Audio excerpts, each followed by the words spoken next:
We're back. It's another episode of Different Kind of Genius. I'm your host, Andre Coupe. Here we are again in Don't Poke the Bear. This time we want a different studio room. We just thought we'd switch things up, try something new, and let's see how it looks. At the moment, I'm pretty happy with it. But yeah, big shout out to Don't Poke the Bear again. They're sponsoring us, they're holding us down, and the show wouldn't be able to continue if it wasn't for them. Also, Griffin Burger, Jack from Idle Hands, and the Streets Barbershop. They've been looking after us forever now, and they'll continue to do so, and I'm nothing but thankful. But back to business as usual. I've got a man with me, all the way from Sydney.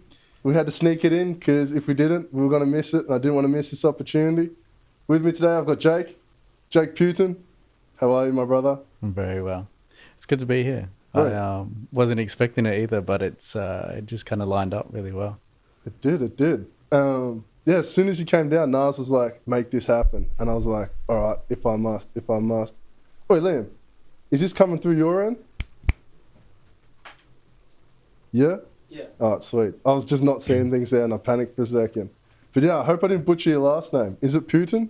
Well, it's actually a really funny story. So my family's always pronounced it as Putan. Putan. And it sounds very Aussie. Putan. And interestingly, throughout school, no one ever pronounced it that way. Like everyone always pronounced it in so many variations, whether it was like Putan, obviously getting the Vladimir reference. But I'd been sort of encouraged through different hair stuff to start pronouncing it as Putan for different stage work.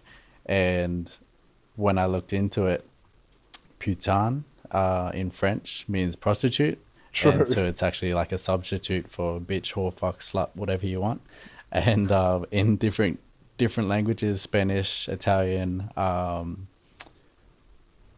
Philippine as well, like different variations of that as well, all means exactly the same thing. So Jesus. just be careful about who you say it to you, but call me whatever you want. Jesus. That's like, bro, I know the feeling all too well about hard to pronounce last names. Like my last name's Coupe. Yeah. And like, it's got the accents over it because it's French. Bro, all through school I got like cuff, like Koofy. Like, and you're just like, okay, like you're literally just making up words. Like, yeah. Like, how do you pronounce it as that? And it's obviously not an English name, so people just don't really understand how to pronounce it with English language. Literally. And then, like, bro, what's even weird, even Andre, people scuff that, and you're just like... Andrew. Bro, like, Andrew. I'm like, you're adding, like, letters. I'm like, where does this come from? It just doesn't fit in their dictionary. It really doesn't. Yeah. And you're just like, oh, fair enough. But shit. I know what you get up to. Tell the people, what do you do? Well, I cut hair sometimes, but it's a very interesting journey. In the last probably 8 months, I've really sort of stepped away from cutting hair full time. I've cut hair since I was 16, and so I'm turning 27 next month. So it's been a while. But I found that in the course of my journey, I really sort of stepped away from following trends, just kind of questioning, why am I doing that? And that's kind of led me into a position where I'm probably cutting hair about 10 hours a week now. And that's it. True. What, like, when you say you stepped away from following trends, what did you step away from? I think I was falling into just working at barbershops and cutting hair because everyone else was. And, taking photos of hair and just posting it on Instagram and just posting every single cut. And it's like, why am I doing that? It's like, I'm doing it because everyone else is, and that's the truth. And so when I started questioning that, I was looking at, okay, what can I actually do with my career? Why am I working at a barbershop? What is this barbershop doing for me as well? And being in Sydney for the last 3 years, it was kind of like there was no real big name barbershops in Sydney. And there were some really big name salons. And so I really considered, okay, what if I could actually move into a salon as the only barber and sort of build that credibility, being able to be more of a unique position there rather than just another number. Because very much in a few different places that I've been at, it's been like I've just fitted the mold inside a barbershop. And it's like, you just have to show up at this time, go home at this time and cut hair all day. And I felt very insignificant in doing that. And a big part of my personality is just being my own individual creative. And if I can represent that in any way that I can, I'd just like love to jump into that opportunity. Which makes sense. And we've spoken, like, I've been fortunate enough to have a few conversations with you. Um, so I guess run us through that stage, that 8 month period where, in my mind, I consider that you found your purpose. Mm, What was that like? Well, tell us all about mm, that. good question. So like, such an interesting time as well. I'd got away from the barbershops, gotten into a salon for about 9 months, working 3 days a week. So 3 days was to allow for 4 days a week to focus on education. The education didn't happen, and so it was a lot of time to just think. And it's been crazy how powerful that time space is to allow yourself to be able to process your thoughts and revise what happened and reflect on who you are and what you do. Whereas so many people just kind of get caught up in that race and they're just showing up to work every day and they're just stimulated by so much and it's a distraction. And so I'm very grateful to have had that time. And there was a point in May last year where one of my friends asked me if I wanted to go to this retreat. And my idea of a retreat was like spas and massages and like just relaxing. I was like, cool, yeah, I'll do that. And didn't really know too much about it, but didn't have time to look into it too because I was too busy and just being caught up with so much stuff. And anyway, last minute, I just went to this retreat. A lot of the retreat was about connection. So one of the first exercises we did, and I'm in a group of 18 people I've never met before, and we just sat and like made eye contact with someone for 2-3 minutes, and it's like for a lot of people, probably 99% of people have never done that in their life, and it's like it's very powerful, It's very intimate as well. so intimate, and just to not even say anything in that space, and just hold space for each other. Um, have you ever done breathwork before? No. And I remember, like, no. No. So, like, elaborate. Yeah. I mean, I'd heard of some breath work from Wim Hof, the Iceman. He's like done these Guinness World Records where he's just swam under like freezing temperatures and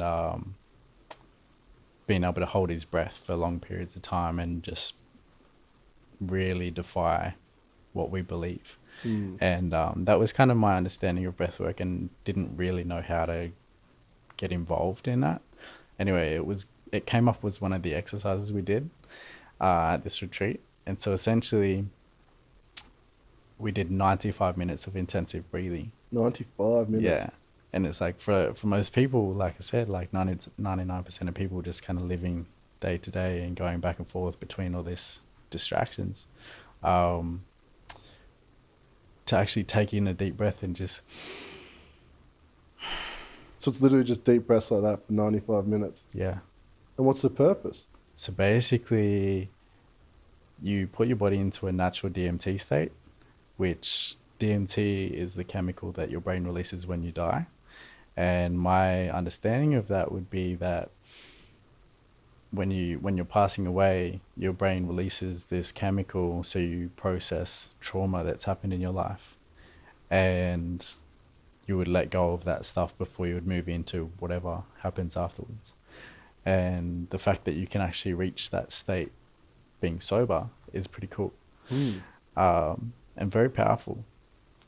In my experience, I'm sitting around this room and everyone's going through their own journeys in this 95 minutes. And I processed relationships with my parents, my sister, my ex, myself, and just kind of looked at everything that happened in that time and everything that I could have done and how it would have played out differently. And it was like I literally healed all these relationships in my own story. And I was like, wow, like came out of that experience going like, what can I do with this information? Like it created all this understanding and perspective. And I just kind of thought to myself, like, I'd love to be able to share this with other men, to be able to teach them how to love themselves, but also how to love others. And I guess by being able to have perspective and not being like reacting within your experience, definitely creates a lot of clarity. 100%. And how long did that camp go for, or the retreat go for? It was 4 days. That's a very intense 4 days. Very intense 4 days. And was it no technology and stuff like that as well? We could, but I kind of felt like I didn't want to as well. Where I was like really just committed to being there and just paying attention the whole time and just learning as much as I could. Just making the most of it. Yeah, being totally, I guess, detached from old ways and old behavior to really create new behaviors. And you said something really interesting about how after that whole process, you wanted to take that away and share that with others. But with everything that you learned in that time period, what have you really taken away and adapted to yourself? Everything. Yeah, okay, so through that process of understanding how I could actually deliver that to the world, I was thinking at the time that the purpose behind me working at the time was to pay rent. Like, we're getting paid this small amount that realistically covers our rent, food bills, weekend out, and there's not much left over. And I thought about if I could actually share this perspective with people and be able to travel the world in the process and connect with people and share and learn from people around me, then that was fulfilling here, not here. True. And that was really fulfilling. Whereas I guess when you're earning money for work that you're doing, it's like it's this never-ending chase, and it's like I'm earning this much, but I want to earn more, and I'm never really content with that level. Because there's always more. There's always more available, and it's being distracted by thinking that happiness is going to come from more money or more things, but letting go of that and being like, okay, I'm good with nothing, and what can I actually bring to the world. And I guess then for the next 6 months after that, I really sort of spent a lot of time thinking that I needed to just travel and connect with certain people, which is why I'm in Melbourne, and actually learn from the people around me that were on a good path themselves. And I guess if I could take little bits and pieces of their puzzles to bring into my own puzzle, and I'd actually have something to be able to offer people. And I think creating myself in that process has been a big player. Yeah, and that's deep too. And like just through previous conversations we had, I've learned that it really has taken you all over the world. Yeah. How did you know where to go? Did you just take the plunge? Really took the plunge, but I think the craziest part about it is that once I kind of stepped back and was like, okay, I'm going to create space for things that just come in. And it's just been this ongoing cycle of things just going bang, bang, bang. Like it just keeps coming in. And I think as opposed to the lifestyle that I was living before, where I was too busy for that stuff to come in. So how, like, if there is something that's helping that, that it was trying to offer me these things, but it was like I was looking over here and I was distracted and I was focused on this, that I couldn't see all of this. Bro, I hear that loud and clear. And it hasn't been, like, we've almost been doing this for a year now. And moving away from everything that you just said, like stepped away from full-time work, dropped it all the way back. Now, through following what I feel is one of my, like, passions, the doors that are opening related to that passion are just things I could never even imagine. Yeah. And I wish I could share what they are, but I just can't share them all now. But it's top secret. No, it's not top secret, but it's just when you see, you'll see. And it'll just honestly can't wait. That's exciting. But I never would have had that opportunity if I stayed doing what I was doing. And which I'm grateful for. Like, I can't be upset about, because doing what I was doing, it was rewarding. Like, money was good, blah, blah, blah, blah, blah. But it wasn't fulfilling. Yeah, nah. It wasn't enough to keep me getting out of bed every day. Yeah. And then like that's what I realized. Like after like an extended period of time, I was like, this just isn't getting easier. Like I was like, this Just doesn't cut really it. isn't getting easier. That's right. And then now that I'm doing this, like now I can wake up at 9 a.m. to like be ready at 9 a.m. to be filming. Like, but then try and get me in other scenarios at 9 a.m. like voluntarily, it's just Nah, so hard to do. you can't put a price on that. No, and you can't. And then like and it's funny because we can be rewarded in here, but like we take a serious hit here. Mm. But it's weird to everybody else. They're like, worry about this, worry about this, worry about this. But then you're like, I was Seriously. all right before this. Yeah. I'm going to be all right after. And I think deep down, for me anyway, I know I'll be all right. And I know that if I need to make money, I can make money. Yeah. And you're in the exact same position. 100%. And I think when you know, you know. Mm. And yeah, I mean, I left the retreat and decided I was like, okay, if I want to be able to travel and do this stuff, then I'm going to have to quit my job because I need freedom. And I was like, okay, how do I support myself in that time? I was like, I can cut hair anyway. What the fuck does it matter? Mm. And I came back, handed in my resignation, and I was working at a place with around 40 people. And I Was remember, that the salon? yeah, 40 of them. huge, very, very, and that was the most ironic part about leaving was that was one of my favorite places I've ever worked. Interesting. And it was so easy for me to walk away because I knew that it was right. And I had so many people asking me like, what are you going to do? Like, aren't you worried about money? And I was like, it'll come. I think you just learn to trust yourself. And I just knew that creating that space was going to be more fulfilling and it was going to work. I just knew that it was going to work. Something told me, Then, yeah, since then, that was sort of June, July. And then by September, I spent a month in New Zealand. Worked with a guy over there for 2 weeks in Christchurch. And the weekend I got there, there was a men's healing workshop on, which was really, really powerful. And got to stay at a Māori church, which was really cool. And just one of my biggest passions is being immersed in culture and learning about culture. Because I think there's so many lessons that the Indigenous people of the world can teach us. And being there in this sacred space for a few days and just learning traditional ways was like, wow. But from traditional people. Mm. I like that. Yeah, bro. And No, continue. Yeah, and then being at the shop where every day, do you know what hongi is in New Zealand? Where they press the nose. Oh, the greeting. Yeah. So it's about connection and sharing breath. And break that down for people what that is. so it's like the pressing of the noses and the forehead. And so basically we'd go into like a handshake, press your heads against each other and just draw breath at the same time. So it's creating oneness, and each worker would do that when they got there and when they left every single day, whether they were cutting and whatever.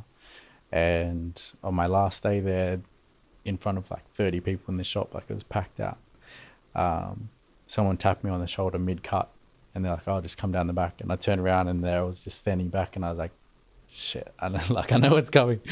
And they all just broke out into haka. And I was like, wow. And like to receive that was so powerful and like never felt that kind of emotion before. Mm-hmm. And I think that really showed me that they were representing to all the men in that shop that they put love, connection, acknowledgement and appreciation for one person above business. That's real. That was powerful. And I think that's where this kind of shift is going, where that stuff's more important than making money. 100%. And I guess to you, it almost just another thing that confirms that you made the right decision. Yeah.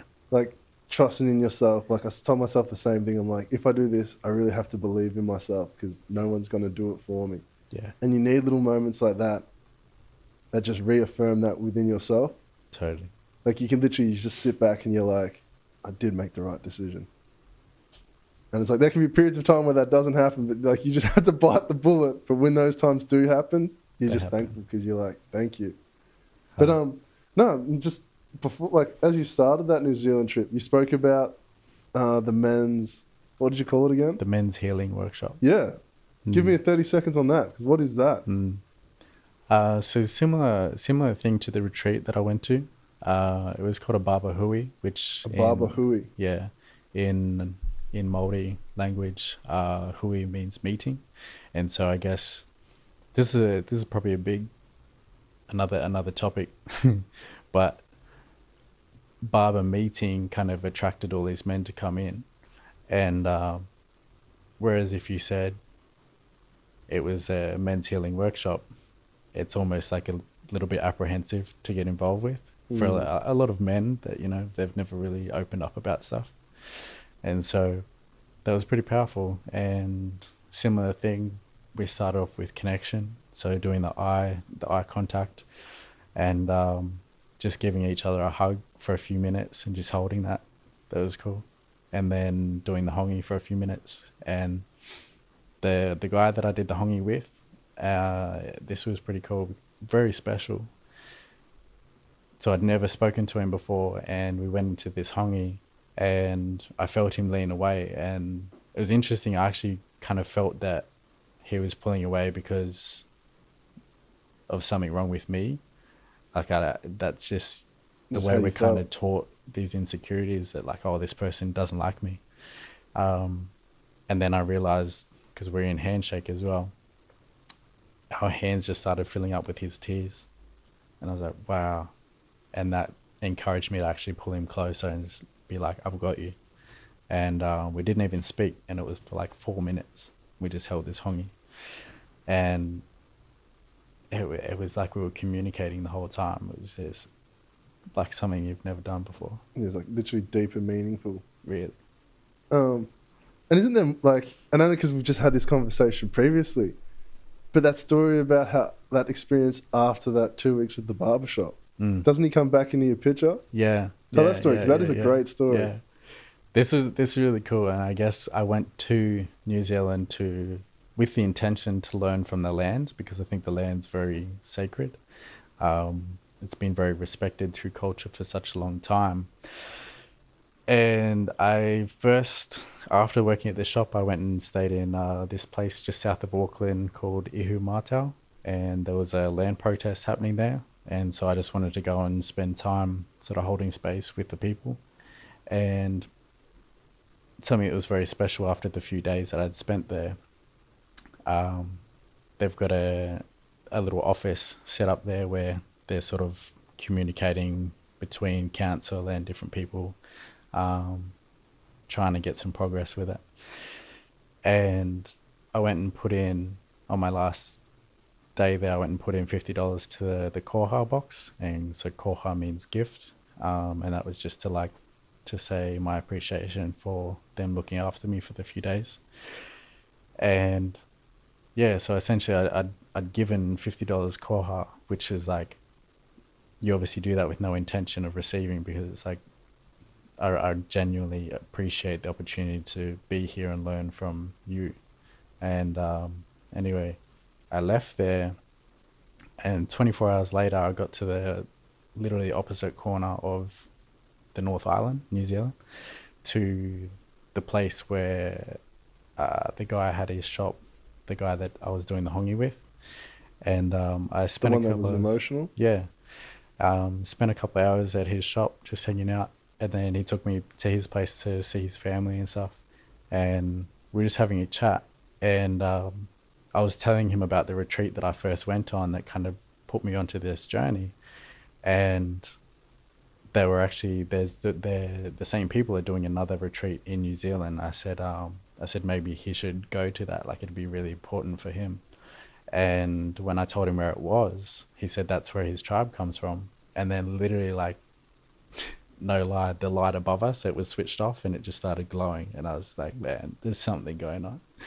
And anyway, we left this situation, walked outside, and he opened my van door and put $50 in my door. And I looked at him and I was like, I just came to hang out. Like, I don't need your money. And he goes, no, no, no, koha. And I was like, wow, like something was listening. And that was, to me, the universe or the land or something was just saying that you give what you get and you get what you give. And there's this higher balance that really works in the world where you've got to look after community and community looks after you. Bro, straight up. And like, without a community, how does one get raised properly? Yeah, it takes a village. It really does. And like, all those things need to come together in order for the right outcomes to be achieved. Totally.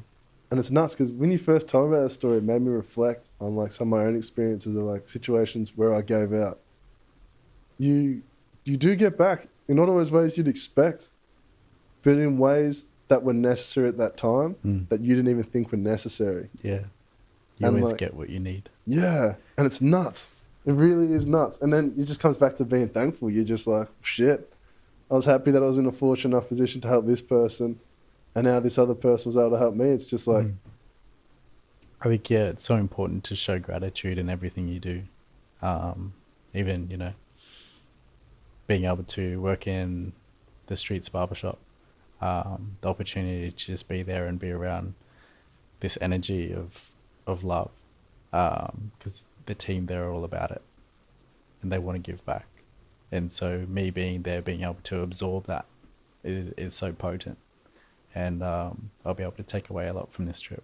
yeah, and it's like, and I was thinking about it on the way to pick you up. I was like, you've only been here for like literally probably like 9 days, and you've done the most. In what way? Like, you've helped out the community. You've helped out within a shop. Like, you've come and done something like this.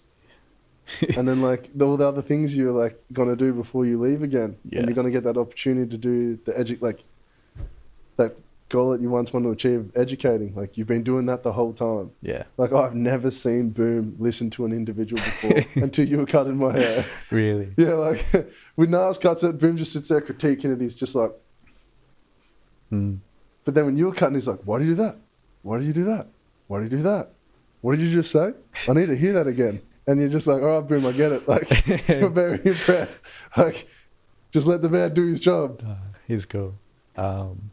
Nas actually mentioned something the other day where you can sing the same song, but when it's in a different melody, it's heard by different people. And I thought that was really beautiful. And I think sometimes just being able to reiterate a message can just be enough for someone to get it. And so, yeah, I mean, grateful for the opportunity as well to come down and be able to share stuff as well. That, you know, the things that I've learned with my hair is all of that's being given to me from other people. So what does it serve me to keep that? Yeah, I reckon. Like, it would, like, but then it almost completes the circle, doesn't it? Like, you were giving it by other people. It'd be rude of you not to continue giving it to others. Totally. No, it's powerful. And I guess that's enough to keep you motivated and to reward the right areas. Like, financially, not always the case, but like, it feeds you here. And like, being fed here, like, we both understand. It's like, that's enough to get up every day and keep doing like the same thing. 100%.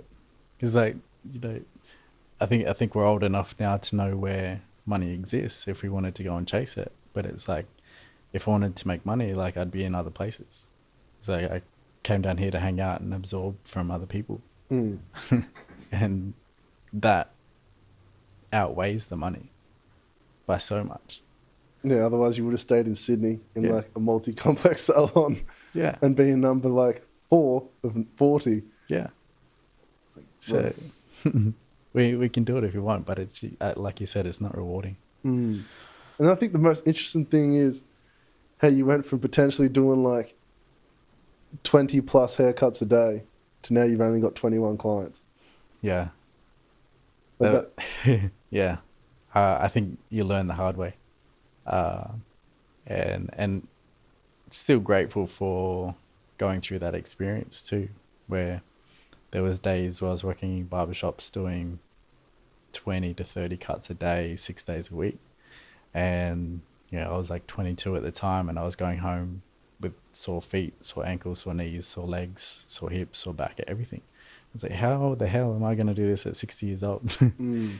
And I guess that was the seed, right? And that started to grow. And then over the next few years, really kind of considered, okay, what am I doing and why am I doing this? So, like, I feel like shit, and I'm still not happy.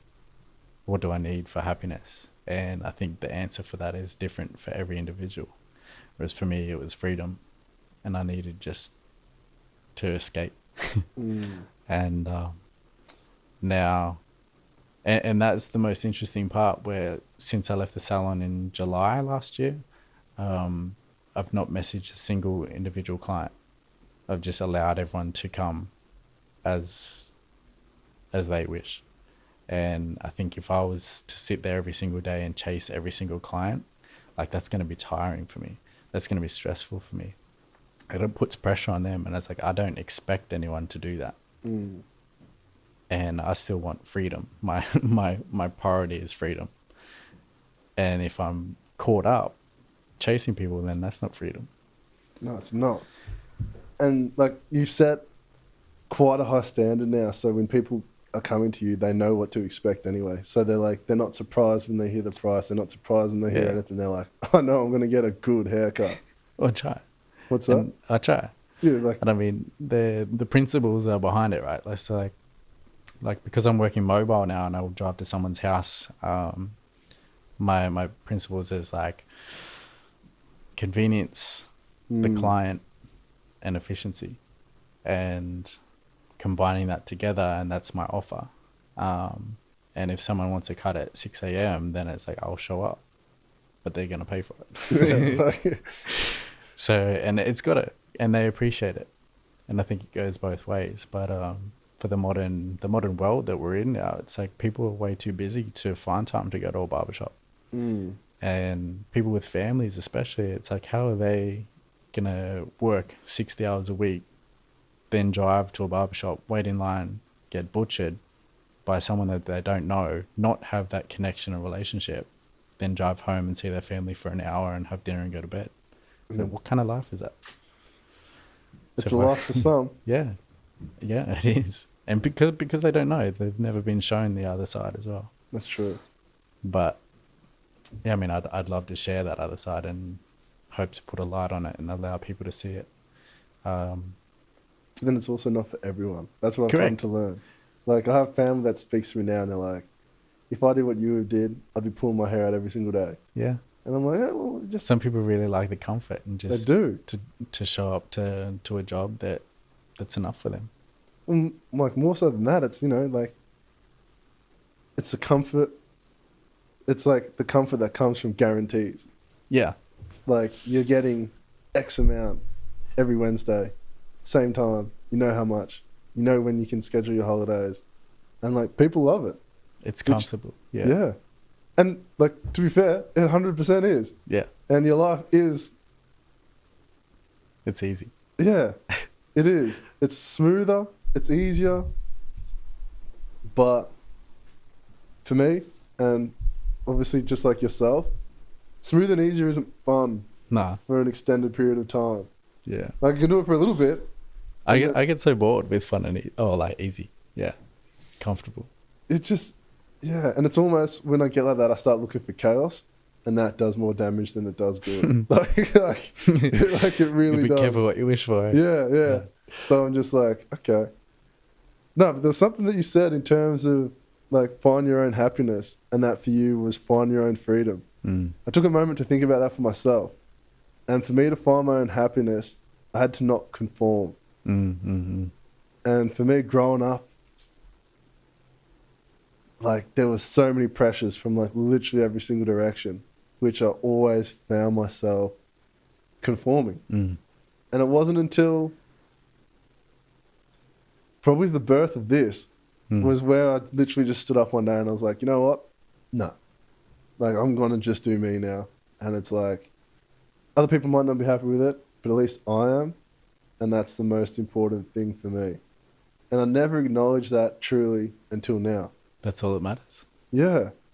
And because it was weird, because like you talk to other people about it, and I'm like, how are you happy conforming like that? Like, oh, it's just what I got to do.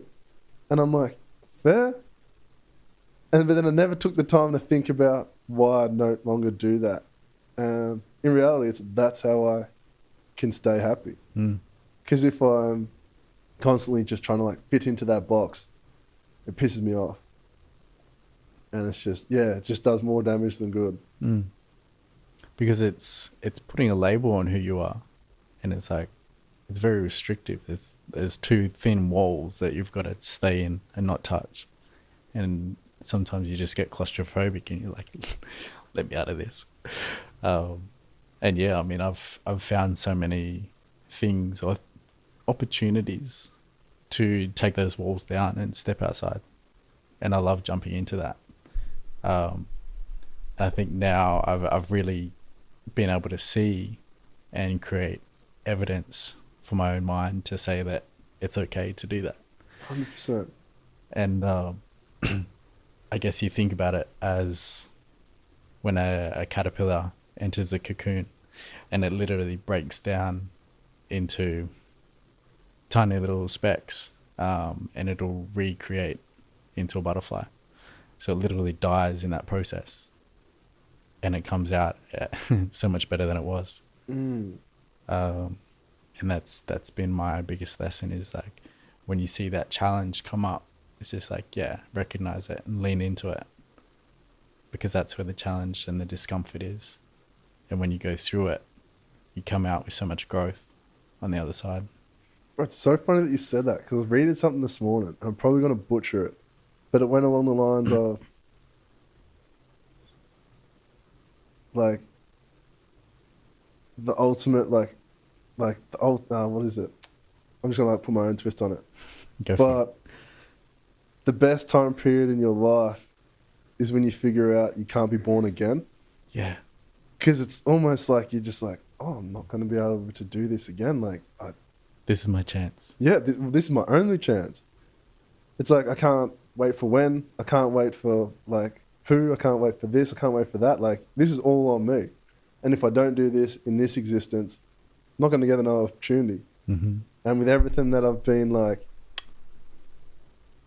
grateful enough to receive, it would be stupid for me not to take advantage of those things. Totally.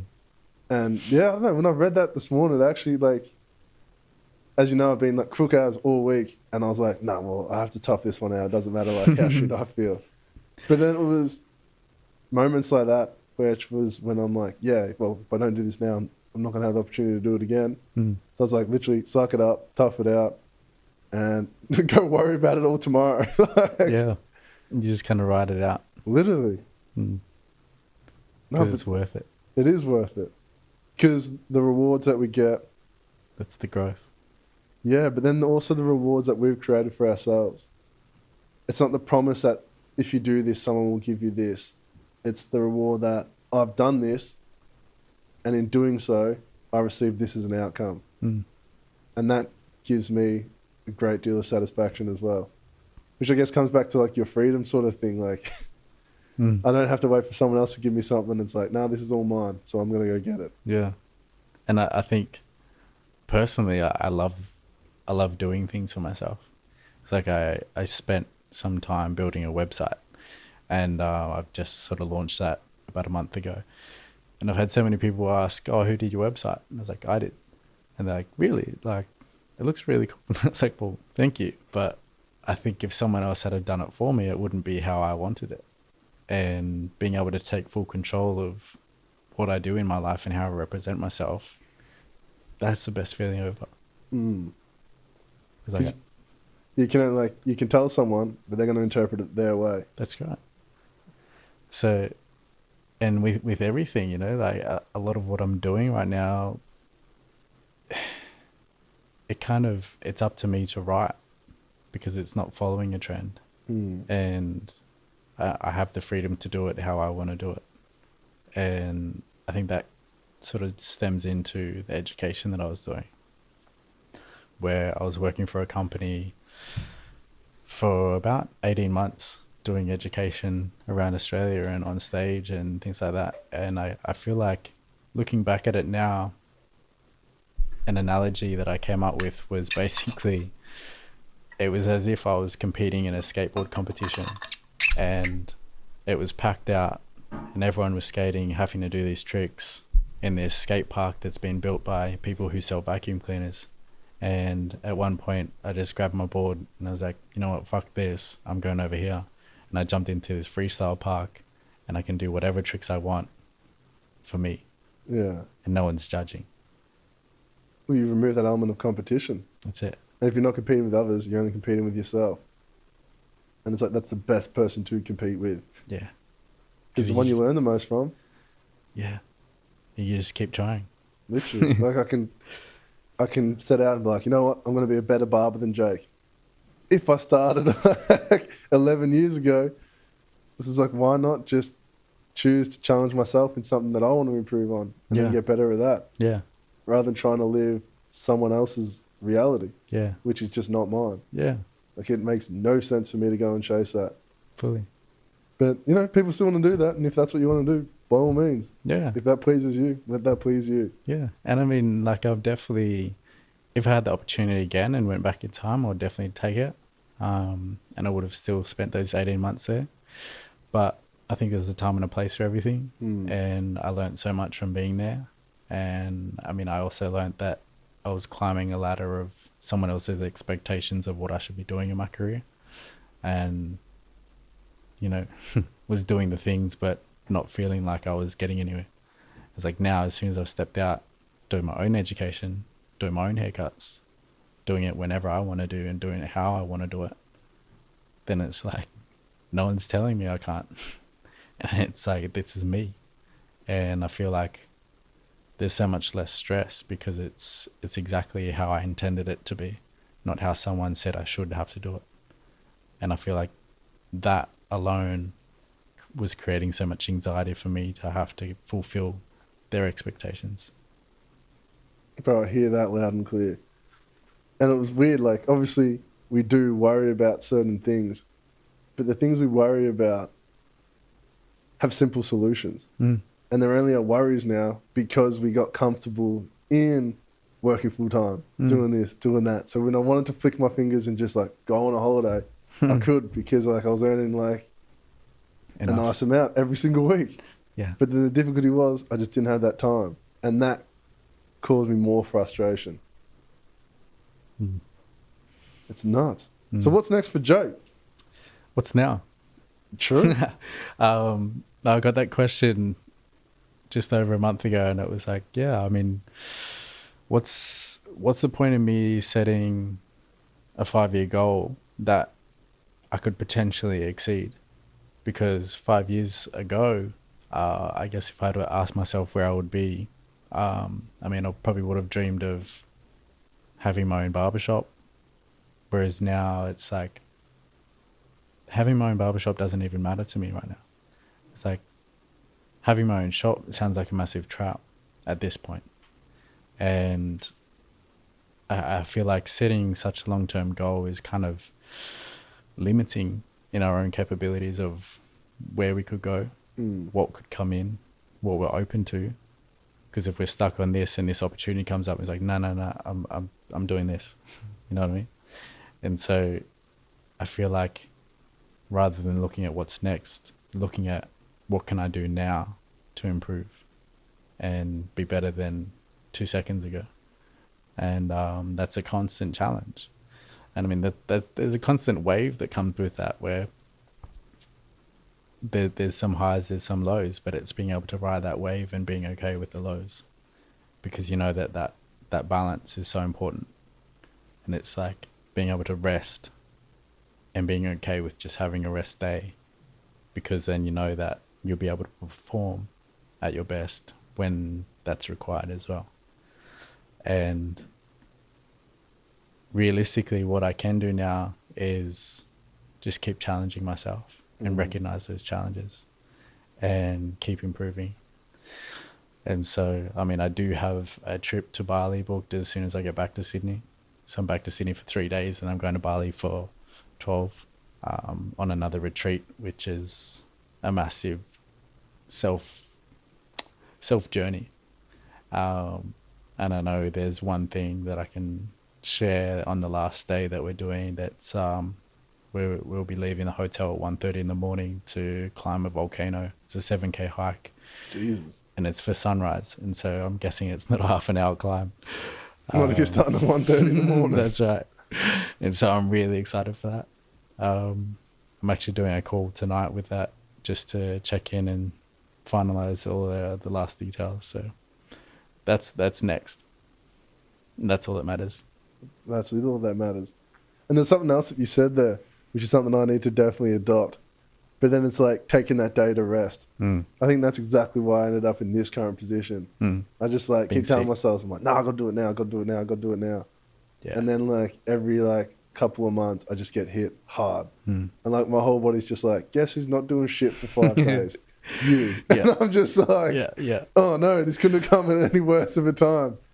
So I really have to like, this is just more for myself, but I really have to like at least pick one day and just commit to it and just being like, I'm not doing shit. And you know what? Like my own experience says that you don't have to say like, oh, okay, every Monday I'm gonna rest. But it's really just listening to your own body and saying, what do I need right now?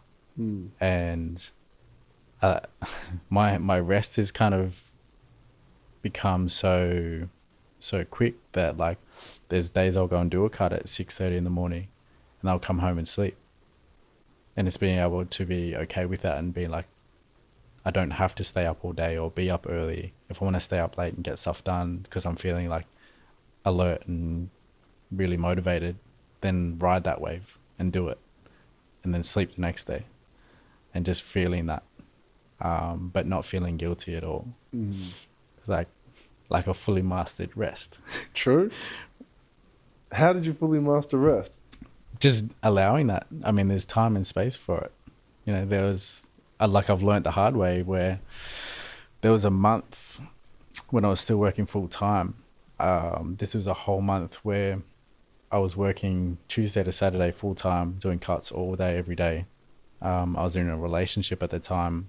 And then, you know, Sunday morning, I'd fly out, go somewhere, do education all day, get to my hotel at like 11 o'clock at night, go to sleep, wake up, do education all day. And education is draining because you've got to be switched on the whole time and just be like on, like no breath. And then I'd go to sleep Monday. I'd be awake at 4 a.m. on a Tuesday, get in a taxi, get to the airport, get on a plane, fly back to Sydney, get an Uber from the airport back to my job, not even go home and drop my bags off, like literally straight to work, unpack my tools real quick, keep my luggage aside, cut hair all day till 6 o'clock, pack up by 6:30, get home by 7, unpack my bags by 8 and have a shower and stuff, cook dinner, wash up, go to bed. Still haven't even had time for a relationship, but not in that time was there a single minute that I spent on myself. And so really learned that, like that was a 4-week period where I just did that every week, and that was hectic. But so glad that I did it too, because now I know what I don't want. From the sounds of things, it's living like that. Yeah. And so being able to rest and be okay with that, and I guess stepping away from the expectation to just hustle all the time. Like there's a time and place for everything. And you can hustle when you feel like you're motivated, but if your body's tired, then like don't force it. And I think being okay with that is so important. And you know, there's times where I'll feel really clear in what I'm saying, and if I am tired, I just don't want to talk.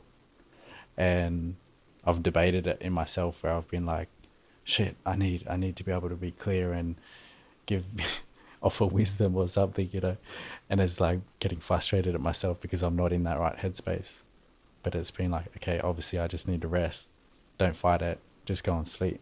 And it's like being able to have discernment to say no to things, which, right now I really don't spend a lot of time socializing because a lot of my time is spent with myself and then going to clients' houses and traveling away, which makes it hard too. But like I'm okay with that because I don't really need an outlet anymore. True. Like when I was working full time, I was so exhausted to get to Saturday and I was like, I want to drink. Whereas now it's like I could go weeks and weeks without a drink and be totally fine because I'm rested. I've got balance. I've got time for myself. I've got my outlets like creating, drawing, writing, whatever I want. And everything's in that moderation where I don't need to splurge. I hear that. And just in everything you were saying there, that was when I realised my fuck ups. Because it was almost like, from the earliest age, I knew I had to survive for myself. So it's just like hustle, hustle, hustle. It's like you just rest, like fuck it. Like you just need to like go and get it. And it isn't until I stepped away from that, where now I'm just trying to live my life, which is now I find myself like, you know, not wanting like, right, I had 2 beers this whole year and I just like have no desire. Yeah. Like I don't care. When Saturday comes around, all the boys are like, let's do some shit. I'm like, I can't be fucked. Because it's an escape, right? Yeah. And it's like I'm not trying to run from something. And if anything, I'd rather just go do something else so the next day I can be productive if I choose to do so. Yeah. Because you end up wrecked from it so much. And it's like, especially if you're working full time, you go out on a Saturday, you're wrecked Sunday, you're trying to recover Monday and get everything organized and clean up the house, and then boom, you're back into it again. It's like you still haven't spent time doing what you want to do. And it's like, then it's almost, that period goes for so long where you just start resenting that. You're like, why am I not doing anything I want to do? Like, this bothers me. And you're just like, it's not a good thing. Nah. But oh well, we live and we learn. That's right. But I guess we're at that time of the day, Jake, and I'm hella curious to see what you have to say. Like I've told you, there's one question everybody gets asked, and I think now's a suiting time. So Jake, what's one thing that you wish you were told as a youth? That I would tell myself or that I was told? Just one thing. You interpret that however you want. Yeah. That everything's already perfect just the way it is. Just the way you are. Deep that a bit more. I think having the time to reflect on the situations that have happened in my life, that I look back and go, wow, I can see where that was so necessary for my own learning. And if it had not happened, I'd probably still be there. Where, like, I've genuinely forgiven and shown love for people that have probably hurt me the most, because through that suffering I learned the greatest lessons. And so realistically, they've offered me more than what my best friends have. And so being able to take that experience, they've been a catalyst for my own learning and my own growth. And so I'm so thankful for them. No, it's real shit. That's real shit. Yeah, like, no. I was like, I wasn't going to let you get away with just saying that. I was like, hell no. You're a deeper man than that. There's more to what you're saying there. When you look into it. Hey, no, but like everything you said was spot on. Like, you know, your mates are there to support. But the people that hurt you are there to teach you a lesson. And there's either 2 ways you look at it. It's like, it's either a loss or a lesson. Yeah. And like one way you don't lose. That's right. It's my choice and my responsibility for the way that I handle it. And if I want to continue to be affected by it for the rest of my life, then who's really losing? Jake, you're an intelligent man. Thank you. Like, bro, it's like you've experienced a lot. I'm grateful that we were able to make this happen and that you were able to come and share your story. It's been an opportunity that I'm super grateful for. It's something I haven't done before, but it's kind of been playing on my mind. It's been like having so much time to think and come up with perspective for myself. It's been like, how do I share this? Because it's like I can write it down in a book for myself, but I'd love to be able to offer it to other people as well, because I know that so many people go through the same situations. So I'm really grateful to be able to provide and be able to be of benefit to others. Just keep offering a service. That's right. And like, bro, you like did just fine. Thank you. You expressed everything. You were able to communicate it well. And yeah, bro, I just wish you all the best with whatever happens in your future now. Because I know you'll do whatever you want to do. And just make that shit happen. Because no one's going to make it happen for you. We both will. Bro, that's the hope. Thank you, brother. All three of us will. We see you, Liam King, in the background. It's hiding. It's going to be his year this year. It's nuts. It's nuts. It's happening. Yeah, It's already written. Bro, that's a whole other conversation. Let's save that for next time. Yeah. But I was with the creator and I was like, "Oi, that Liam King, yeah, you better give him some real good shit. And it better be this year and all the following years." And he was like, "Yeah, I got you, Dre." I'm like, "Thank you." No, but tell the people where they can find you. Anyway, I'm pretty floating for the next little while. Based in Sydney, but pretty happy to just go wherever I need, wherever I feel drawn to go. But my social media is just under my name, Jake Putan, Putan. And if anyone has any questions about anything we spoke about, definitely don't hesitate to ask. I'd love to elaborate. So thank you guys for having me. Thank you for listening. My G. Do you have anything else you want to tell the people? Nah, not yet. Not yet? Not yet? Still early. We'll get him next time when we cross paths yet again. We'll do it. But shit, you heard him. I guess that's it for Different Kind of Genius this week. Big thanks to our sponsors once again. You know who they are. It's getting like a tongue twister now. There's a few of them, so it's tiring saying them all. But they'll be popping up everywhere and that. And yeah, stay safe. Peace out. One love. Liam, you know what to do. Jake.